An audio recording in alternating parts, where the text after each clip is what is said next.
So we were talking about privately held companies that have been censoring.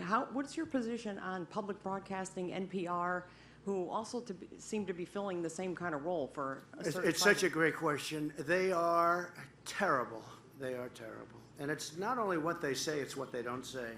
For instance, I was informed that there are record numbers of murders took place this weekend. Record numbers. They don't even talk about it on NBC and CBS and ABC and NPR.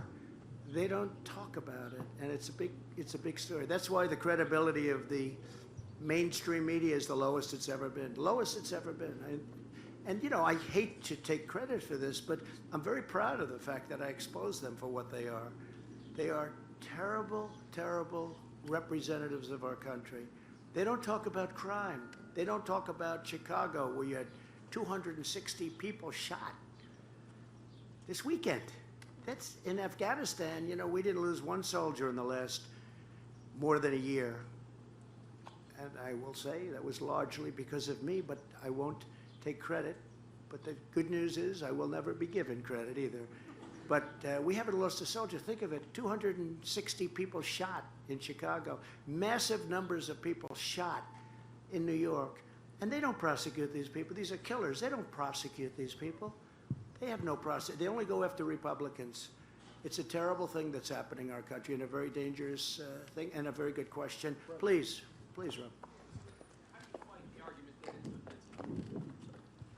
How you doing? How do you fight the argument that these are private companies? They can be as liberal as they want to be.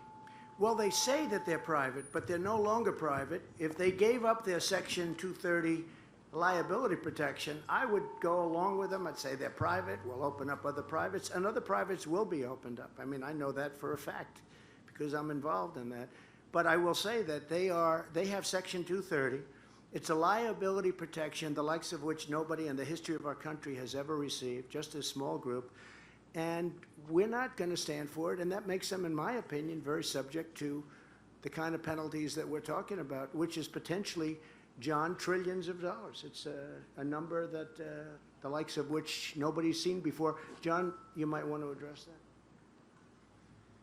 The Supreme Court over the years, especially recently, has been very clear what you can and can't do as a private company.